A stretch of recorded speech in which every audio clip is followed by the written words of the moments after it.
ఇంకెప్పుడు మాకింత కష్టం కలిగించకుండా కాపురాలు నిలబెట్టుకోండి తల్లి. అమ్మా సీత, పెద్దదానివి, అది తొందరపడితే నువ్వే దాన్ని సముదాయించాలి. అమ్మా, ఇక ఈ జన్మలో కాపురాలకి నష్టం కలిగించుకొని పుట్టింటికి రాము. మీరు ధైర్యంగా ఉండండి. స్వర్ణ, నువ్వు కాస్త ఓపిగ్గా ఉండు తల్లి. చెడ్డకాలం వచ్చి వెళ్ళింది, పీడికలా అనుకోమ్మా. సరే, బయలుదేరదామమ్మా, వర్షం వస్తుంది. దీర్ఘ సుమంగళీ భవ, దీర్ఘాయుష్మాన్ భవ. దీర్ఘ సుమంగళీ భవ. సావిత్రి, వెళ్ళి పిల్లాన్ని తీసుకురా.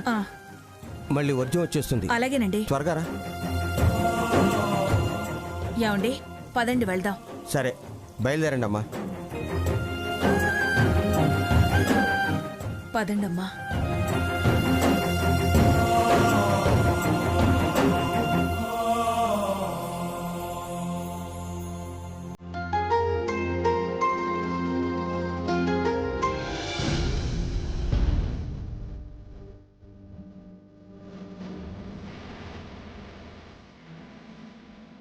ఎంతైనా సీత తెలివితేటలే వేరు.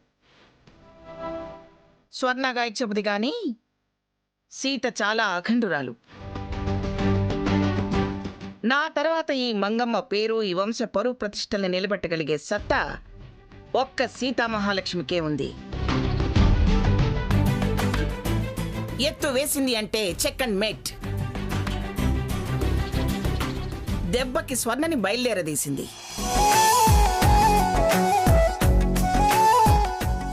ఎక్కడికెక్కడికి పేనింది తాడు.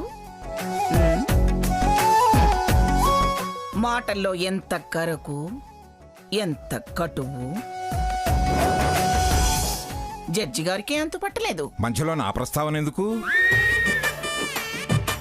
తమరు పసిగట్టారు, కితాబులిచ్చారు, చాలు. స్వర్ణ గనక నిర్ణయం మార్చుకొని ఉండకపోతే కితాబులు మానేసి మా అందరి మీద తాడు బాంబులు వేల్చేదానివి. మాదేం ఫ్యాక్షనిస్టుల ఫ్యామిలీ కాదు బాంబులు వేయడానికి. సరే సర్లే. అదిగో కారు వచ్చినట్టుంది. లక్ష్మి, నీ కోడళ్ళు వచ్చారు. హారతిచ్చి లోపలికి తీసుకురాపో. అలాగే అత్తయ్య.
ఇది కేవలం తన అక్క కోసమే వచ్చింది.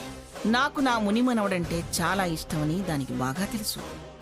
కాబట్టి అది ఖచ్చితంగా తింగర వేషాలేస్తుంది. సీత మెడ మీద కత్తి పెట్టి వంచితే గాని ఇది నా కమతంలో ఉండదు.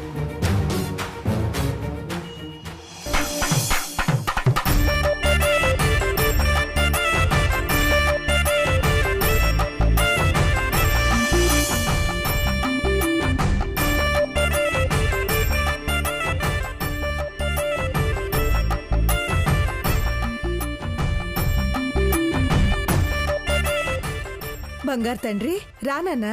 ఆగండి.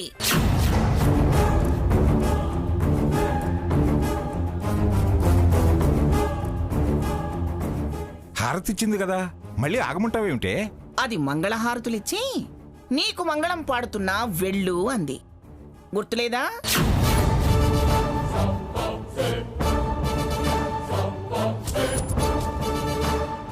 గ్రానీ, అక్కడేదో జరిగింది.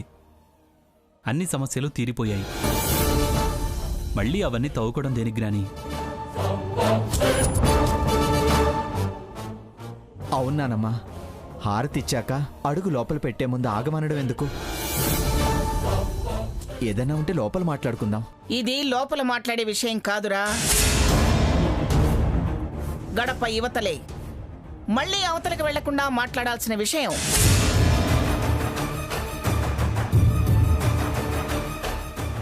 అది కాదు మంగా. దయచేసి నన్ను మాట్లాడివ్వండి. నాకు క్లారిటీ కావాలి, కాన్ఫిడెన్స్ రావాలి. ఏమైంది పిన్ని గారు? ఇప్పుడేం కాలేదు. అక్కడైన దాని గురించే వివరంగా మాట్లాడాలనుకుంటున్నాను. నేను అనుకుంటూనే ఉన్నా. అమ్మా స్వర్ణ, నువ్వాగు. మీరేం క్లారిటీ కావాలనుకుంటున్నారమ్మా?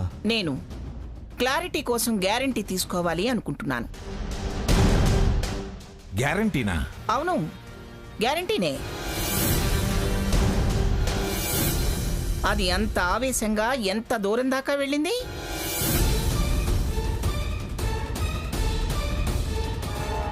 ఎన్నెన్ని మాటలంది? క్షమాపణలు అడిగాం కదా పిన్ని గారు. నేను క్షమించానని అన్నానుగా. మరి నిలదీతలెందుకే? ఇకనైనా వాళ్ళు నిలకడగా ఉండడానికి.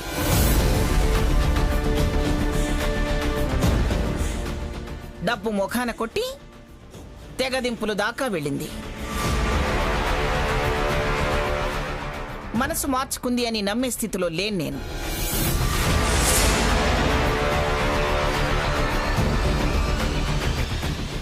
అది మన కోసమో దాని కాపురం కోసమో నిర్ణయం తీసుకోలేదండి.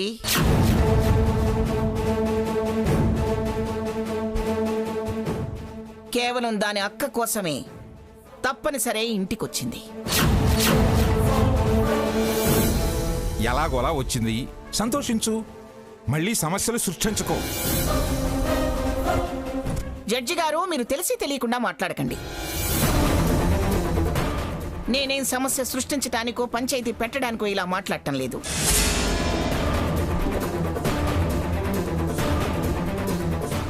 ఎలాగోలా వచ్చిందని నేను సరిపెట్టుకోను. అలా సర్దుకుంటే అది మళ్ళీ ఎప్పుడో తల విదిలిస్తుంది, నా మీద సవాలు విసురుతుంది.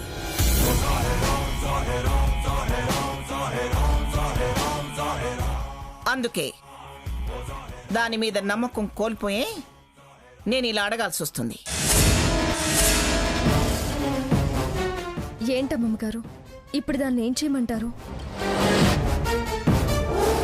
దాని చుట్టూ పొర్లు దండాలు పెట్టమనమ్మా.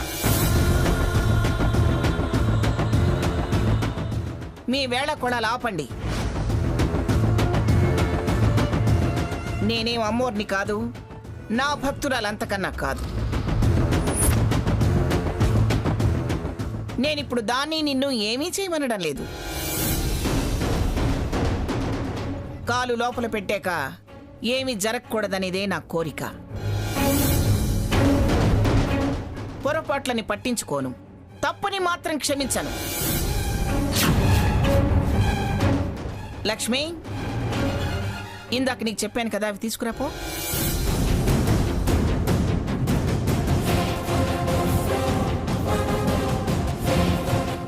అత్తయ్య గారు, ఇదిగోండి.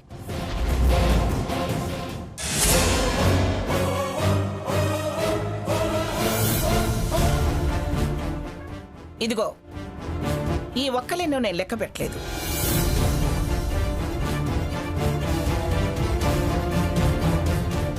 తప్పు దాందైనా నీదైనా నీ తప్పు కిందే లెక్కిస్తూ ఒక్కొక్క ఒక్కని అవతల పారేస్తాను.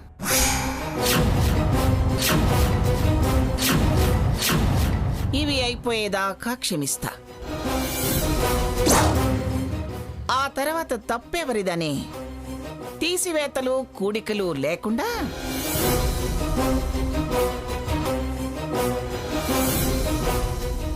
సీత, నిన్ను బయటికి గెంటుతా.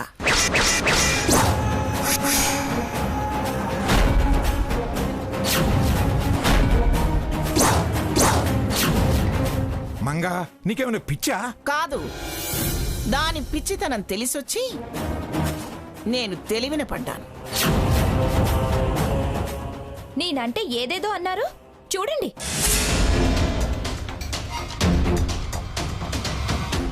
రా నేనేమన్నా కాపురాలు కూల్చేదాన్నా, కుదిర్చేదాన్ని, నిలబెట్టేదాన్ని, ప్రేమ అపేక్షలున్నదాన్ని, మీరు బాగుండాలనే కండిషన్స్ పెట్టా? కరుణ లేనిదాన్నా, జాలి దయ లేనిదాన్నా, కఠినాత్మురాలనా అంటూ అంతంత దీర్ఘాలు తీసి ఇప్పుడు తీర గడపలోకి అడుగు పెట్టే ముందు తప్పెవరు చేసినా అక్కని తరిమేస్తా అంటూ ఎలా గొళ్ళెం పెడుతుందో చూడండి.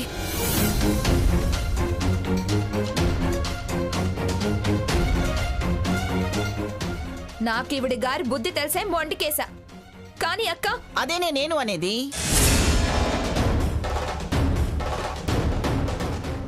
ఇంత జరిగినా నువ్వు నోరెత్తడం మానలేదు.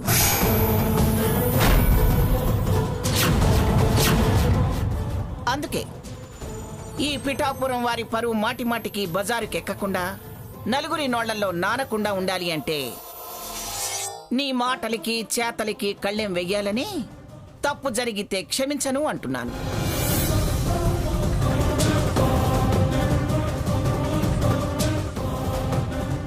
తప్ప? నీకు భయం లేకపోతే మేమంతా భయపడుతూ బతకాలి. నిన్ను బతివులాడుతూ కాలం వెళ్ళదీయాలి. ఎప్పుడు ఏ బుద్ధి మారి నీకు తిక్కరేగి తోక తొక్కిన తాచుల బుసలు కొడుతూ తోక మీద లేస్తావేమోననే భయంతోనే నీ తోక నా చేతిలో పెట్టుకోవాలని తప్పు జరగకూడదు అంటున్నాను. అలా అన్నా ఒళ్ళు దగ్గర పెట్టుకుని ఒదిగి అణిగి మణిగి బుట్టలో పాములా ముడుచుకుని పడుకుంటావని, బుద్ధిగా ఉంటావని అంటున్నాను. అంటే ఏదో అక్క కోసం వచ్చాను, దాని కాపురం అది చేసుకుంటుంది, ఇంకా నేను తలెగరేస్తాను అంటే నీ పుట్టింటి చుట్టూ మళ్ళీ మేమెక్కడ ప్రదక్షిణలు చేస్తాం?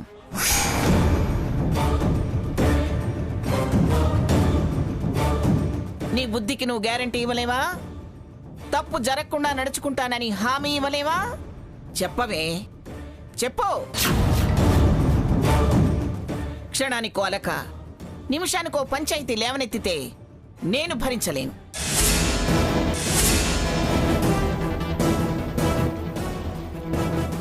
నీతో పాటు అస్సలు అరవలేను. అసలే రక్తపోటున్న దాన్ని.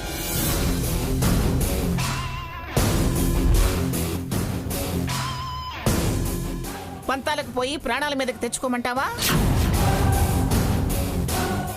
ముసలిది పోతే బావుండని నువ్వు రెచ్చగొట్టి ప్రాణాలు తీసినా తీస్తావు.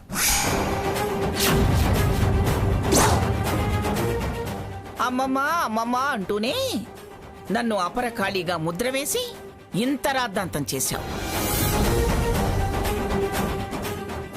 నిన్నెలా నమ్మమంటావే? నిన్ను నమ్మితే పక్కలో పావుని పెట్టుకుని పడుకున్నట్టే. ఏమాత్రం ఏమరపాటుగా ఉన్నా కాటేసే రకంగా మారావు నువ్వు. చూసారా? స్వర్ణ, నువ్వు ఆగు. అమ్మమ్మ గారు, మేమేంటో మా గుణగణాలేంటో మీరే చాలాసార్లు అన్నారు.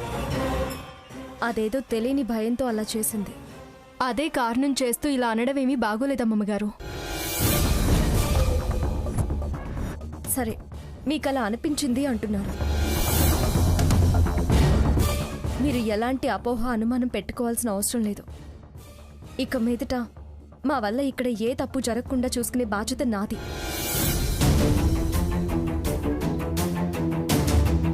అవును పిన్ని గారు, నా కూతుళ్ళు ఏ తప్పు చేయరు. చెయ్యము అంటున్నారు. బాగానే ఉంది.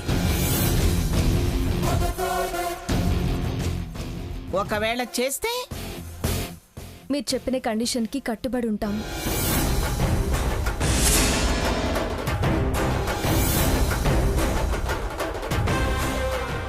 అలా బయటికి వెళ్ళడానికేనా మేము ఇక్కడికి వచ్చింది?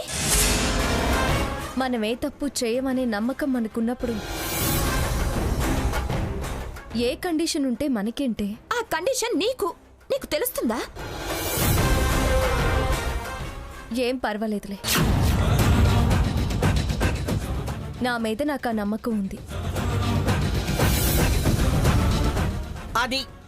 అది నమ్మకం అంటే. అది ఆత్మస్థైర్యం అంటే. నువ్వు భయపడుతున్నావంటే మన మీద మనకే, మన ప్రవర్తన మీద మనకే నమ్మకం లేదన్నమాట. ఏ స్వర్ణ, దానికున్నంత నిగ్రహం, మాట కట్టుబాటుతనం నీకు లేదు. అందుకే అది శుభకార్యం జరగకపోయినా వాడితో కలిసి ఉండగలుగుతుంది.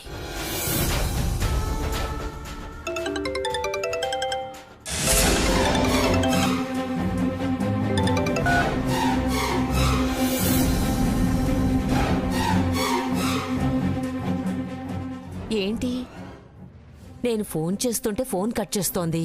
చూడు సావిత్రి, నీ కూతుడు కట్టుబాట్లతో ఉంటే,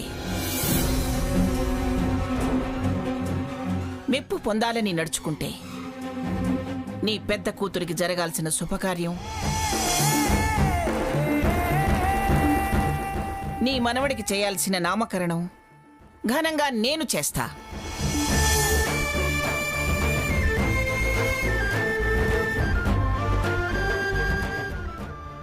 గట్టిగా ఒకసారి నీ చిన్న కూతురికి చెప్పెళ్ళు. అలాగే పినిగారు.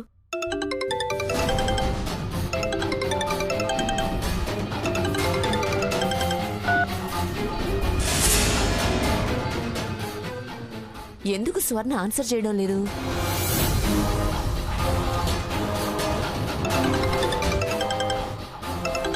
ఏయ్, ఇవేవు, ఆ ఫోన్ ఇటివు. యువతల బతుకుల గురించి మాట్లాడుతుంటే మధ్యలో ఈ ఫోన్ ఏమిటి? పట్కా. అదేంటి, మంగమ్మ మాటలు వినపడుతున్నాయి. మంగమ్మ వీళ్ళింటికి వచ్చిందా, లేకపోతే వీళ్లే వాళ్ళింటికి వెళ్ళారా? పేరు చూసుంటే ఇప్పుడే తప్పులు లెక్కేయటం మొదలు పెట్టేది. ఆ ముసలిది ఇప్పుడు ఎందుకు ఫోన్ చేసినట్టు? చూడండి, మీరు పద్ధతిగా ఉంటే నేను పద్ధతి తప్పే మనిషిని కాదు. నేను అది అనుకున్నట్టు కఠినాత్మురాల్ని కాదు. బుద్ధిగా ఉండండి.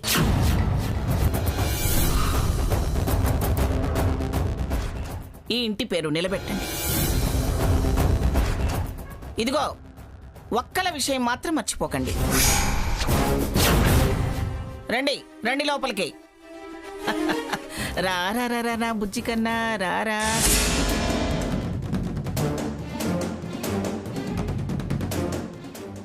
ఇవో.